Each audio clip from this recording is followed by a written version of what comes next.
Genius classes की YouTube classes में आपका स्वागत है। तो आज अपन पढ़ने जा रहे हैं एनसीईआरटी बोर्ड पैटर्न के पार्ट 1 रासायनिक अभिक्रिया एवं समीकरण के विषय में। तो देखिए, अपन ने पार्ट फर्स्ट में देखा था कि रासायनिक अभिक्रिया कहते किसे हैं, रासायनिक अभिक्रिया के दैनिक जीवन में उपयोग देखे थे, फिर रासायनिक समीकरण लिखना सीखा था, उसके साथ रासायनिक समीकरण को संतुलित करने का पूरा प्रक्रम समझ लिया था। तो अब सेकंड पार्ट में स्टार्ट करते हैं, जो इस पार्ट का सबसे महत्वपूर्ण टॉपिक है, रासायनिक अभिक्रियाओं के प्रकार। तो देखिए, रासायनिक अभिक्रियाएं मुख्यतः 5 प्रकार की होती है। तो देखिए कौन कौन सी है 5 अभिक्रियाएं। पहली अभिक्रिया है संयोजन अभिक्रिया, दूसरी वियोजन अभिक्रिया, तीसरी विस्थापन अभिक्रिया, 4 नंबर पे द्विविस्थापन अभिक्रिया, 5 नंबर पे अपचयन व उपचयन अभिक्रिया। तो देखिए, पहली अभिक्रिया आती है सबसे इंपॉर्टेंट संयोजन अभिक्रिया। तो संयोजन अभिक्रिया नाम से पता चल रहा है, संयोग मतलब कि जुड़ना। तो देखिए परिभाषा देखते हैं, इस अभिक्रिया में दो या दो से अधिक अभिकारक या क्रियाकारक कह सकते हैं मिलकर एक या एकल उत्पाद का क्या करते हैं, निर्माण करते हैं। उन अभिक्रियाओं को क्या कहेंगे, संयोजन अभिक्रिया। वह अभिक्रिया जिसमें दो या दो से अधिक अभिकारक या क्रियाकारक संयोग करके या मिलकर एकल उत्पाद का निर्माण करते हैं, उन अभिक्रियाओं को क्या कहते हैं, संयोजन अभिक्रिया कहते हैं। तो उदाहरण देखिए संयोजन अभिक्रिया का। पहला है कोयले का दहन। तो देखिए कोयले का दहन है जिसमें क्या है, कार्बन ऑक्सीजन के साथ क्रिया करके किसका निर्माण कर रहा है, CO2 का निर्माण कर रहा है। तो देखिए रासायनिक समीकरण की सूत्रावस्था के आधार पर देखते हैं इनकी अवस्था। देखिए कार्बन कौन सी अवस्था में होता है, कोयला ठोस अवस्था में, वो किसके साथ क्रिया करता है, वायु में ऑक्सीजन के साथ क्रिया। तो ऑक्सीजन कौन सी अवस्था में होती है, गैसीय अवस्था में। और इन दोनों की क्रिया करने से कौन सा उत्पाद बनता है, कार्बन डाइऑक्साइड गैस, जो कौन सी अवस्था में होती है, गैसीय अवस्था में होती है। तो देखिए इसका अगला उदाहरण है जल का निर्माण। तो देखिए इसमें हाइड्रोजन ऑक्सीजन के साथ क्रिया करके किसका निर्माण करती है, जल का निर्माण करती है। तो इनकी अवस्थाएं देखिए, हाइड्रोजन कौन सी अवस्था में, गैसीय अवस्था में, ऑक्सीजन कौन सी अवस्था में, गैसीय अवस्था में। लेकिन इन दोनों से मिलकर बनने वाला उत्पाद जल कौन सी अवस्था में, द्रव अवस्था में।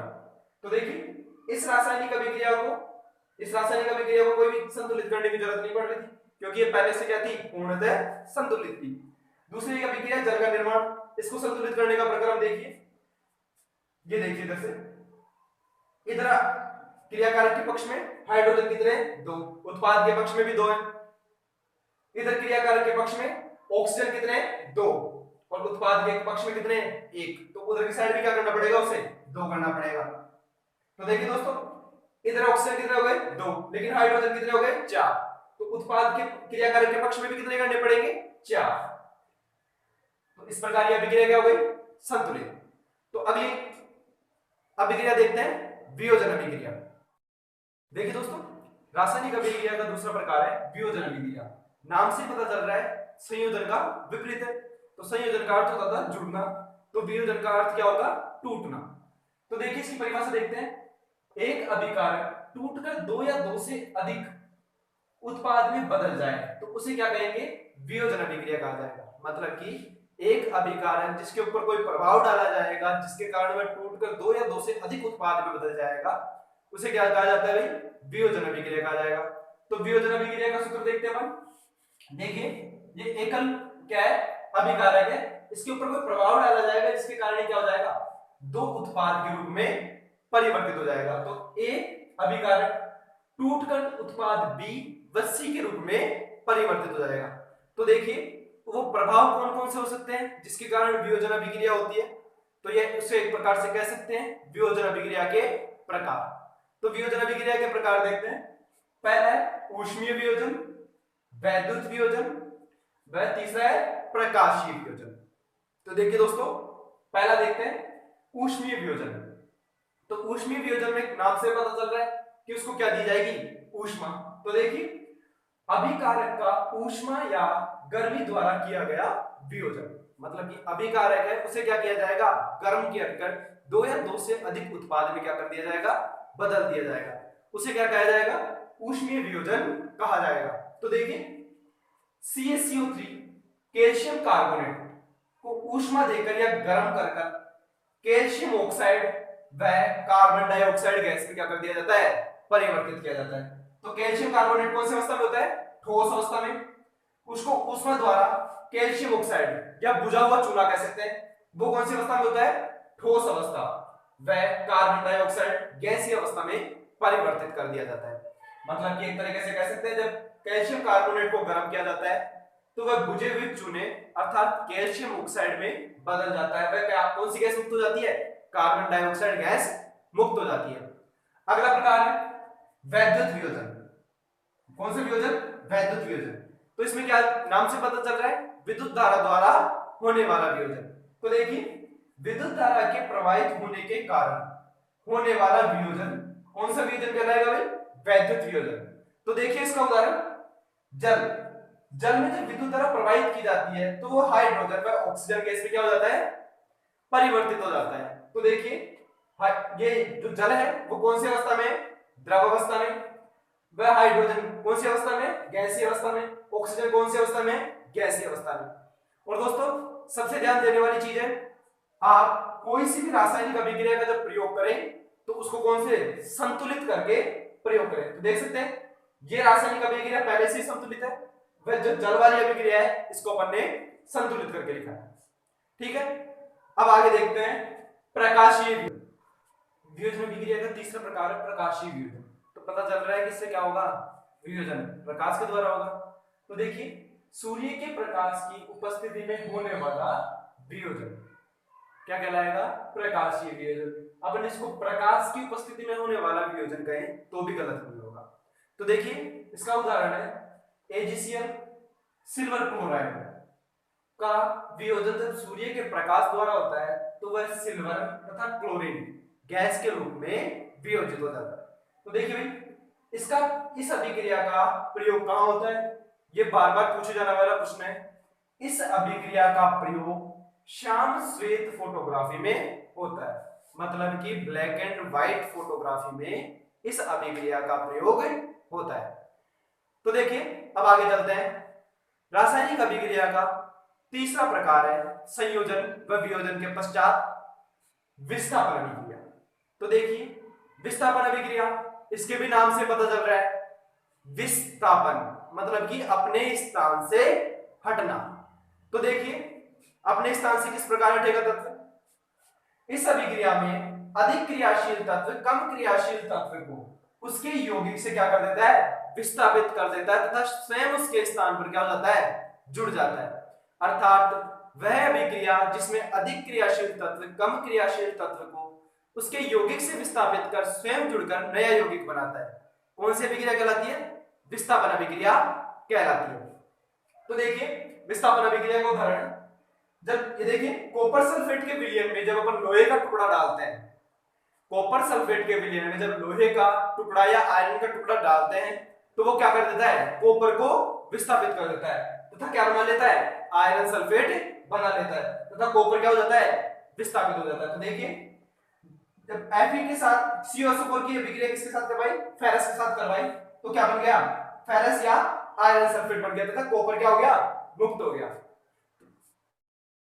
चौथा प्रकार रासायनिक अभिक्रियाओं का विद्युत विस्थापन अभिक्रिया। इसमें होता है इस अभिक्रिया में उत्पादों का निर्माण दो यौगिकों के बीच आयनों के आदान प्रदान से होता है।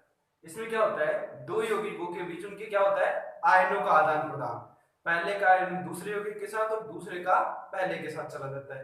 तो इस प्रकार दो उत्पादों का निर्माण होता है। तो देखिए यहाँ पे सोडियम सल्फेट Na2SO4 जो किसकी उसकी क्रिया किसके साथ कराई जा रही है, बेरियम क्लोराइड के साथ, तो उससे जो उत्पाद प्राप्त हो रहा है वो बेरियम सल्फेट व सोडियम क्लोराइड प्राप्त हो रहा है। तो देखिए NaCl के साथ और BaSO4 के साथ चला जाएगा, मतलब इसका आयन इसके साथ और फिर इसका आयन इसके साथ, तो इस प्रकार से BaSO4 व NaCl का निर्माण होगा। तो देखिए इनकी भौतिक अवस्थाएं, तो जो सोडियम सल्फेट है उसकी भौतिक अवस्था है जलीय विलयन, तो इसके लिए अपन ने किसका प्रयोग किया है, AQ का। BaCl2 ये भी कौन सी अवस्था है, जलीय विलयन, इसलिए किसका प्रयोग किया है, AQ का। जबकि बेरियम सल्फेट कौन सी अवस्था में आता है, ये श्वेत अवक्षेप के रूप में प्राप्त होता है, इसलिए अपन ने किसका प्रयोग किया है, ठोस। और सोडियम क्लोराइड आपको पता होगा कि ये भी अवक्षेप के रूप में प्राप्त होगा, इसलिए इसका प्रयोग किया गया है ठोस का। सबसे ज्यादा पूछे जाने वाला इस अभिक्रिया का सवाल है कि जो बेरियम सल्फेट या श्वेत अविलेय अवक्षेप के रूप में कौन क्या प्राप्त होता है।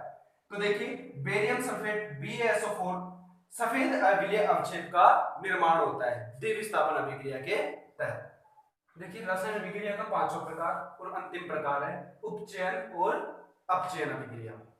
तो देखिए उपचयन अभिक्रिया जिसे अपन ऑक्सीकरण अभिक्रिया भी कह सकते हैं। तो देखिए पदार्थ में ऑक्सीजन की वृद्धि होना या पदार्थ में ऑक्सीजन का जुड़ना या फिर क्या हाइड्रोजन का ह्रास या कमी होना, यानी कि हाइड्रोजन का हटना क्या कहलाएगा, उपचयन या ऑक्सीकरण कहलाएगा। उदाहरण देखिए carbon plus oxygen is equal to carbon dioxide.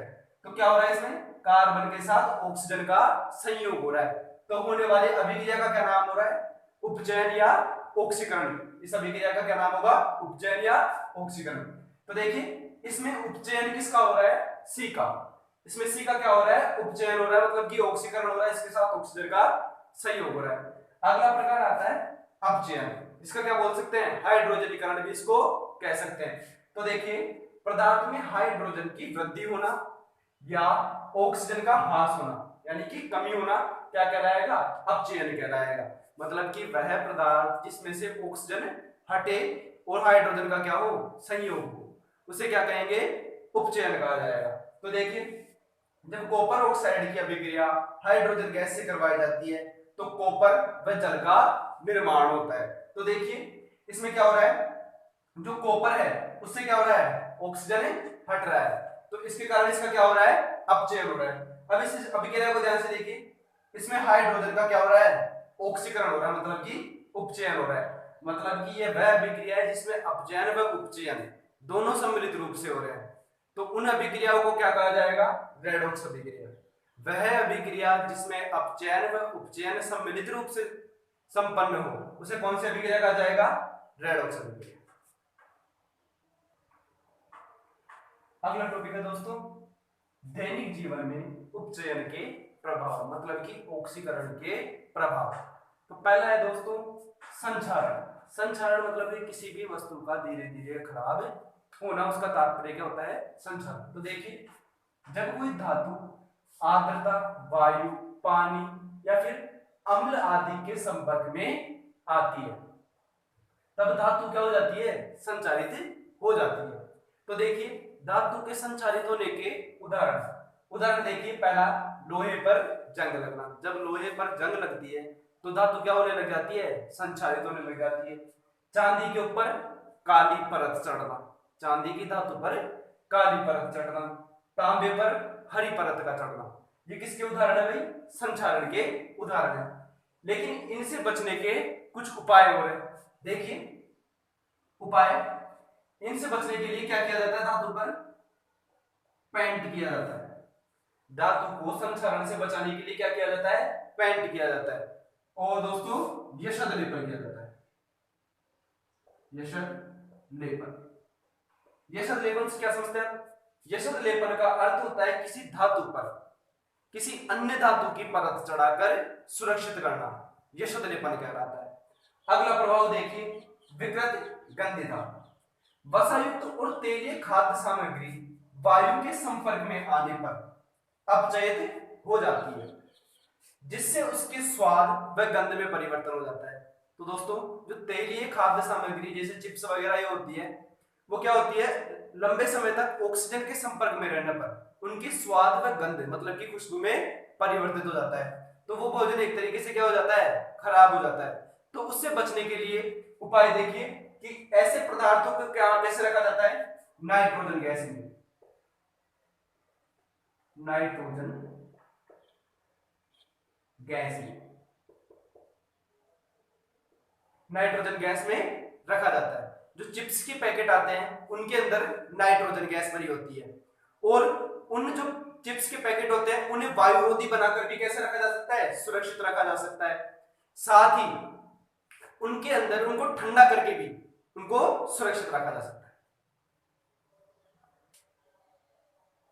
दोस्तों अभी तक अपन ने देखे थे रासायनिक अभिक्रियाओं के प्रकार, उनके संगठन व निर्माण के आधार पर। अब देख रहे हैं अपन रासायनिक अभिक्रियाओं के प्रकार तापमान के आधार पर, कि मतलब तापमान के आधार पर रासायनिक अभिक्रियाएं दो प्रकार की होती है। पहली ऊष्माक्षेपी अभिक्रिया, क्षेपी मतलब निकलना, मतलब कि वह अभिक्रिया जिसमें ऊष्मा मुक्त होती है, मतलब कि अपन को ऊष्मा प्राप्त होती है, वह अभिक्रिया ऊष्माक्षेपी अभिक्रिया कहलाएगी। तो देखिए जिन अभिक्रियाओं में उत्पाद के निर्माण के साथ साथ ऊष्मा का भी निर्माण होता है, मतलब ऊष्मा मुक्त होती है, वह अभिक्रिया कौन सी अभिक्रिया कहलाती है? ऊष्माक्षेपी अभिक्रिया। उदाहरण देखिए, प्राकृतिक गैस का दहन। प्राकृतिक गैस मीथेन का सूत्र क्या होता है? CH4, ऑक्सीजन की सहायता से जलती है, तो क्या क्या बनता है? CO2, कार्बन डाइऑक्साइड गैस का निर्माण होता है, साथ ही जल वाष्प का निर्माण भी होता है और ऊष्मा मुक्त होती है।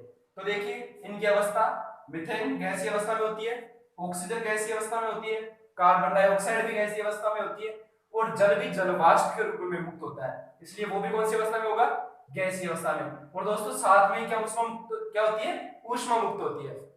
अब यह अभिक्रिया है ऊष्मा शोषी अभिक्रिया, वह अभिक्रिया जिन्हें संपन्न होने के लिए किसकी आवश्यकता होती है? ऊष्मा की आवश्यकता होती है, वो अभिक्रिया ऊष्मा शोषी अभिक्रिया होती है। तो देखिए ऊष्मा शोषी अभिक्रिया, जिन अभिक्रियाओं में अभिकारकों को तोड़ने के लिए ऊष्मा, प्रकाश या विद्युत ऊर्जा की आवश्यकता होती है, वो कौन सी अभिक्रिया कहलाती है दोस्तों? ऊष्मा शोषी अभिक्रिया। तो वियोजन अभिक्रिया इसका सबसे अच्छा उदाहरण है। वियोजन अभिक्रिया के सारे उदाहरण कौन सी अभिक्रिया में आएंगे? ऊष्मा शोषी अभिक्रिया में। तो दोस्तों यह आपका पहला चैप्टर रासायनिक अभिक्रिया एवं समीकरण पूरा हो चुका है। आपको वीडियो कैसा लगा ये कमेंट में जरूर बताएं। अच्छा लगा तो वीडियो को लाइक और शेयर जरूर करें और चैनल को सब्सक्राइब करें। Thank you.